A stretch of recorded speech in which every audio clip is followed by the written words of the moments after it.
We have a very special guest with us, Pakistan idol के top 10 contestants में से एक, मतलब एक रॉक स्टार सुपरस्टार का जो पर्सोना होता है, जो किसी भी कंटेस्टेंट में आपको चाहिए होता है, वो इनमें ज़रूर है। अब देखते हैं आगे इनका जर्नी कैसा रहता है, लेकिन ये अपनी धाक बिठा चुके हैं ऑडियंसेस में भी, जजेस में भी और अपने देखने सुनने वालों में भी। ज़ैन बलोच इज़ विद अस। ज़ैन कैसे हैं? मैं ठीक हूँ, बिल्कुल ठीक ठाक। अच्छा, मुल्तान से हमने आपका जर्नी फॉलो करना शुरू किया because you were inducted in Pakistan idol from the Multan through Multan auditions. So वहाँ पे आप रह रहे थे, पढ़ रहे थे, गाने गा रहे थे, क्या कर रहे थे? मुल्तान में बेसिकली काफ़ी टाइम से मैं शिफ्ट हो गया हूँ विद फैमिली। आप वैसे पले बड़े कहाँ? हाँ, मैं कराची बलूचिस्तान, ठीक है। तो हम कराची तो बलूचिस्तान नहीं है, बलूचिस्तान से हम लोग कराची आ गए, कराची से फिर मैं मुल्तान चला गया क्योंकि मेरी जो वालदा है वो मुल्तान से है। सही है। वाले साहब। सो आपका ननिहाल जी मुल्तान से। सो मुल्तान ही चला गया। तो मुझे मुल्तान थोड़ा सा अच्छा लगता है इसलिए क्योंकि वो सुकून, रिलैक्सेशन है मुल्तान के अंदर, आप अपनी हर चीज़ चिल है। हाँ, चिल है। सो फिर वहाँ पे मेरे बैंड मेंबर्स भी हैं, मेरे बचपन के फ्रेंड्स भी हैं काफ़ी सारे। तो हम लोगों ने फिर वहाँ बैंड बना लिया 2 साल पहले। तो म्यूज़िक को स्टार्ट किया। मुझे बेसिकली एक रॉक स्टार बनना था क्योंकि मुझे रॉक गाने पसंद हैं। ऑन द स्टेज के ऊपर आप कुछ भी कर सकते हैं, तबाही मचाने वाला सिंगर। सो फिर जब पाकिस्तान आइडल के ऑडिशंस हुए तो मुझे नहीं पता था कि मैंने ऑडिशंस देने हैं, क्योंकि मुझे एट द एंड पता चल रहा है कि पाकिस्तान आइडल के ऑडिशंस हो रहे हैं और आपने जाके। कहाँ से पता लगा था? Social media? हाँ, नहीं, सोशल मीडिया पे नहीं। अच्छा, देखा नहीं। हाँ, मैं ज़्यादातर मतलब कि जब आप काम में मसरूफ़ होते हो अपने म्यूज़िक को लेके, तो बस काम डाला और उसके बाद आप इवेंट्स गिग्स वगैरह कर रहे हो तो आपके पास टाइम नहीं होता इतना।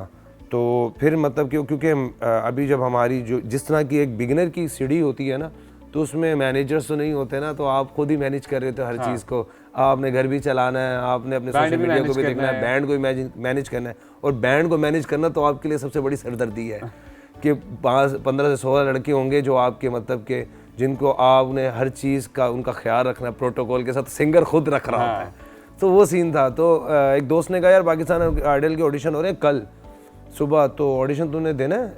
मैंने कहा क्या मतलब पाकिस्तान आइडल हो रहा है क्या? नहीं, हाँ हो रहा है, तो कल ऑडिशन है। तो हम लोग फिर चले गए सारे, पूरा बैंड ऑडिशन देने के लिए गया। हर लड़के ने ऑडिशन दिया। मैंने कहा सब ने देना है। और वहाँ पे मुल्तान क्योंकि छोटा सा है तो वहाँ पे काफ़ी लोगों ने मतलब कि हमें स्क्रॉल भी किया वहाँ पे। हम लोगों की वीडियोस बनाई हैं कि ये पर्ची आ गए हैं। अच्छा। ये मतलब कि यार ये प्रोफेशनली इतना अच्छा कर रहे हैं काम, ठीक है, ये बैंड। तो मुल्तान में सारे लोग आपको जानते थे, आप वहाँ ऑलरेडी? क्योंकि मुल्तान के अंदर हमने बहुत कम टाइम के अंदर कलंदरम बैंड ने अपना पाँव जमा लिया। सो जितने भी सिंगर्स हैं वो कहते थे कि भाई क्योंकि हमारी जो फील्ड है उसमें जेलसी फैक्टर तो है, ये मानो ना मानो ये है। सो कुछ लोगों ने रील्स बनाई, ये मतलब कि सिंगिंग बेस पे आ रहा है, ये पर्ची बेस पे आया हुआ है। तो ये वीडियोस मेरी बहुत वायरल हुई। अच्छा। ऑडिशन टाइम के ऊपर लोगों ने, जो कि पाकिस्तान आइडल की हाइप बन गई थी, कुछ भी डलता था तो पाकिस्तान आइडल का टिकटॉक, इंस्टाग्राम, यू रील चल रही है। मुझे जब आती थी तो मैं हंसता था, मुझे हंसी आती थी यार। अच्छा, कितने बजे पहुंचे थे ऑडिशन देने के लिए और कितनी देर बाद बारी आई? मैं सुबह पहुंचा हूँ 9 बजे और माशाल्लाह से मैं रात को 10:30 11 बजे गाना गाया। गाना मैंने गा लिया था ऑलमोस्ट, मतलब कि 8 साढ़े 8 बजे तक मैंने गाया। अच्छा, शाम में। और फिर मुझे क्योंकि उनकी एक प्रोसीजर था जिसमें आपके इंटरव्यूज भी लेने थे, उन्होंने आपको सिलेक्शन करने के बाद, सो वो उसमें थोड़ा टाइम लग जाता है एक जगह से दूसरी जगह जाने में। और फिर ऑडिशन, क्योंकि एक दफ़ा ऑडिशन नहीं हो रहा था वहाँ पे। वहाँ पे कम से कम आपने 3 जजेस को ऑडिशन देना था, उसके बाद जाके आपकी सिलेक्शन होनी थी। सही। फिर वहाँ से यहाँ पे आके भी ऑडिशन देना था। एब्सोल्युटली, वो तो इन जजेस के सामने देना था। अब मुझे बताइए कि वो ऑडिशन सारे राउंड्स आप क्लियर करते आए इन जजेस के सामने, मतलब राहत फ़तेह अली खान बैठे हों सामने और फिर ज़ेब बैठी हों और फवाद साहब बैठे हों, जिनका अपना इतना बॉडी ऑफ वर्क है, कोई प्रेशर था, नर्वस थे, या वही गाना गाया जो उन इनिशियल राउंड में गाया, या यहाँ के लिए अलग चूज़ किया? यहाँ के लिए मैंने अलग चूज़ किया था। और राहत फ़तेह अली खान साहब हो गए और ज़ेब बंगश हो गई, ये सारे माशाल्लाह से वो आर्टिस्ट हैं पाकिस्तान के जिनको हमने हमेशा अपने कानों में सुना है, ठीक है। और हम सोचते थे कि कभी ज़िंदगी में इनके साथ काम करें। सो ये वो प्लेटफॉर्म है जिसने हमारी खुशनसीबी है कि हम उनके सामने खड़े होकर गा रहे हैं। तो जब मेरा फर्स्ट ऑडिशन था तो मेरा ऑडिशन भी अगर आप जाके देखेंगे ना तो देखा है हमने। मुझे पसीना है फुल, मतलब कि मुझे आके मेकअप आर्टिस्ट कह रहा है थोड़ा सा यार पसीना क्यों आ रहा है, और एट द एंड जब मैं स्टेज पे पहुंचा ऑडिशन देने के लिए तो मैं गाना ही भूल गया। मैंने कहा एक मिनट सर, मैं पीछे गया, मैंने कहा मैं गा क्या रहा हूँ, मुझे ये तो बताओ। हाँ। मुझे ऐसा लगता है कि सब सिंगर्स की अपनी हर फूल की अपनी खुशबू होती है, तो मुझे शुरू से खुल के गाना पसंद है।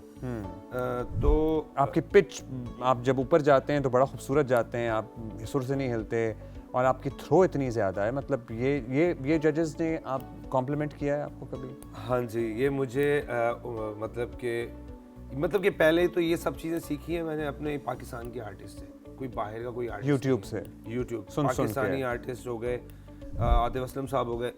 जब उमैर जसवाल का टाइम आया, उनका टच भी आता है हाँ, आप में। तो उमैर जसवाल की पर्सनैलिटी से मैं बहुत ज़्यादा इम्प्रेस हुआ। बियर्ड रखी हुई सम्मी मेरी बार, हाँ। तो मैंने उनको भी ऑडिशन दिया अपना। अच्छा। हाँ, पाकिस्तान स्टार हुआ था, एक निजी चैनल्स है हमारे, हाँ। तो मैंने उसमें भी ऑडिशन दिया था, उसमें मैं टॉप 7 तक रहा। वंडरफुल। तो उमैर जसवाल उस टाइम एज अ सो आपने सही एफर्ट की हुई है, मतलब आसानी से नहीं। ये कहते हैं लोग आज की सूरत हाल देख रहे होते हैं, लेकिन उसके पीछे जितना काम होता है, जितना जर्नी होता है, वो लोगों को नहीं मालूम होता। सो उसके पीछे लिटरली इनकी बरसों की रियाजत और बरसों की मेहनत है, जिसे कहते हैं ना एड़ियाँ रगड़ना, और हर दरवाजे पर जाना और घंटों वेट करना। ये आज अगर मशहूर हैं, लेकिन आज इनकी फॉलोइंग है तो ऐसे ही नहीं हुई है। मेरे जो फ्रेंड्स हैं ना मुल्तान के अंदर, चाइल्डहुड फ्रेंड्स हो गए, पुराने दोस्त हो गए, जिन्होंने मुझे ऑडिशन देते हुए देखा है, आज वो मुझे कॉल करते हैं ना, तो वो मुझे ये कहते हैं यार हमें ना तेरा पुराना वाला ऑडिशन याद है। मैंने कहा कौन सा वाला? कह रहे वो मुल्तान के अंदर एक फैशन शो हुआ था, तूने वहाँ जाके ऑडिशन दिया था, तो यार बहुत अच्छा काम करे। तो वो मेरी ना ये जो जर्नी है ना, मेरी 10 साल की मेहनत है। मेरी 10 साल के अंदर मैंने अपने आप को किस तरह बनाया है, और मैं मतलब कि मैंने एक और निजी चैनल के ऊपर भी ये बताया था कि आपको चीज़ बैठे बैठाई नहीं मिल जाती, उसके लिए आपको स्ट्रगल करनी पड़ती है। तो क्यों गिव अप नहीं किया, करने का नहीं सोचा? पाकिस्तान आइडल तो अब आया, देखें आपकी अपनी TikTok following, social media following, otherwise कभी बीच में ख्याल आया कि यार कोई क्लिक नहीं कर रहा गाना, या उस तरह हम गिग्स तो कर रहे हैं, लेकिन क्या गिग्स के सहारे ज़िंदगी गुजारी जा सकती है? मैं एक बड़ा आर्टिस्ट कैसे बनूंगा? ये प्लेटफॉर्म, तो ये सारी चीज़ें तो अब होना शुरू हुई हैं। बीच में कोई ऐसा मौका आया था जब आपने सोचा क्या नहीं यार कारोबार करते हैं, जॉब कर लेते हैं, कुछ और काम करते हैं?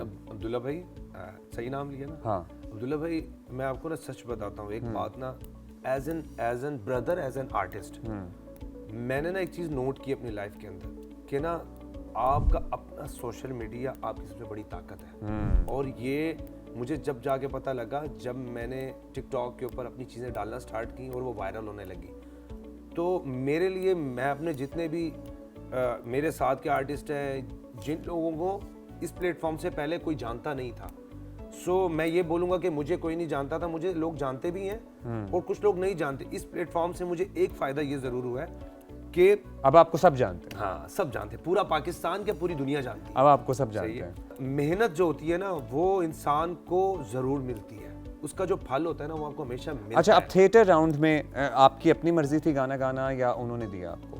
मुझे अभी तक अब्दुल्ला भाई जितने भी गाने मिले ना, ये पाकिस्तान आइडल ने दिए। आपकी अपनी मर्जी? जी, मेरी कोई अपनी। एक गाना जो आप चाहते हैं, अभी तक जितने प्रोग्राम्स हुए हैं, कि आप खुद, अगर आपके पास ये चॉइस होती, आप कौन सा गाना गाते हैं? मुझे अगर गाने मिलते ना, मैं खुद लिटरली अभी भी बोलता हूँ कि मुझे ना जुनून के गाने थे। अच्छा। जुनून के गाने थे, आतिफ असलम के गाने थे, मुझे वो गाने करने थे, मतलब कि साईं तू ही मेरा सच्चा साईं तू है। आई होप आगे मौका आए आपके पास। सयोनी, ये चीज़ें मिलती ना, तो मुझे इतना पता है अपनी ज़ात के ऊपर कि मैंने अपना 200%। अभी आपने गाया मेहंदी की रात, जवाद अहमद साहब के साथ ही आप बैठ गए फिर जाके, फिर अभी आपने गाया पुरानी जीन्स, वो तो हमने लाइव जियो पे भी चलाया आपका।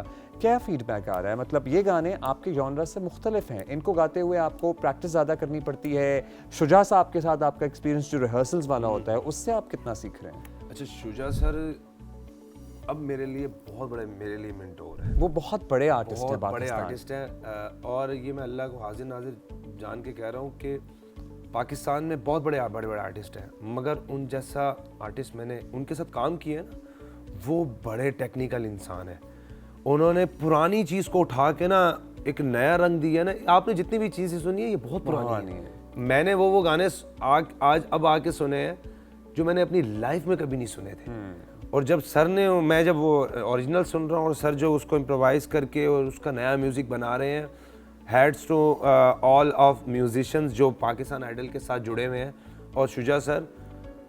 तो इसमें ना सबसे ज़्यादा क्रेडिट जाता है उनको, क्योंकि जब वो सारी चीज़ों को मतलब कि इम्प्रोवाइज़ कर रहे हैं और म्यूज़िक बना रहे हैं ना, तो भाई मैं तो हिल गया खुद। जब मुझे जब जितने भी गाने मिले हैं और जब उनका म्यूज़िक बना था ना, मेहंदी की ये रात, मैं ये गाना लिटरली नहीं करना चाहता था। अच्छा। और ये मैंने जवाद अहमद सर के सामने बैठ के उनको बोला जब उनके साथ मेरा इंटरव्यू चल रहा था। हाँ। मैंने कहा सर ये मैं गाना कर ही नहीं रहा था, मुझे चाहिए था शक्करवंडा जो कि मेहताब ने किया। मैंने कहा मुझे शक्करवंडा दे दें, क्योंकि मुझे ऐसा लगता है वो मेरे जॉनरे का है और मैं उसे अपने टोन में, क्योंकि असरार की आवाज़ और वो भी ऊंचा गाते हैं और थ्रोन की भी ज़्यादा है और आप में, तो एट द एंड तक भी मैं ये कहता रह गया कि मुझे शफल कर दें, इसको मेहंदी दे दें, मुझे ये दे दें। तो उन्होंने कहा नहीं जवाद अहमद ही करना है। तो फिर मैंने शुजा सर को बोला, शुजा सर ने कहा मुझ पे ट्रस्ट है। मैंने कहा सर आप पे तो 110% मुझे ट्रस्ट है। तो उन्होंने मुझे बोला नहीं फिर करो।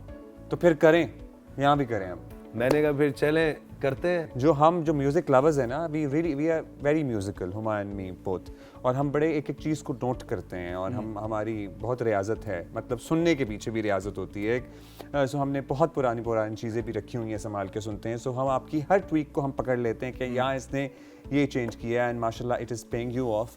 और अक्रॉस द बॉर्डर कोई इंस्पिरेशन है आपकी? क्योंकि मुझे लगता है आपको तो सुखविंदर सिंह की आवाज़ के गाने भी बड़े सुने। Zain, wishing you all the best for your journey ahead. कोई अदाकारी का भी आपका इरादा है? मैंने ड्रामों में काम किया है। अच्छा। और एज एन विलन किया है काम, और एक मूवी में काम किया है एज एन विलन। सो अदाकारी का भी मुझे शौक़ तब हुआ जब मुझे मेरे साथ के कुलीग्स उन्होंने कहा यार जिस तरह की तुम्हारी लुक है ना, तुम्हें एक्टर भी होना चाहिए। सो मैंने कहा चलो ऑडिशंस देते हैं। तो मैंने निजी काफ़ी सारे चैनल्स के ऊपर ऑडिशंस भी दिए हैं और उनमें से काफ़ी चैनल्स ने मुझे अप्रोच किया और फिर हम कुछ मैंने ड्रामों में काम किया, 3 से 4 ड्रामों में मैंने एज एन विलन। बट अब हम चाहेंगे तो आप अदाकारी अपने शौक के लिए ज़रूर करते रहें, क्योंकि सारे ही सिंगर कर रहे हैं, लेकिन सिंगिंग आपने साथ साथ रखनी है, बिकॉज हमें आपकी आवाज़ बहुत पसंद है और we would like to hear more of you.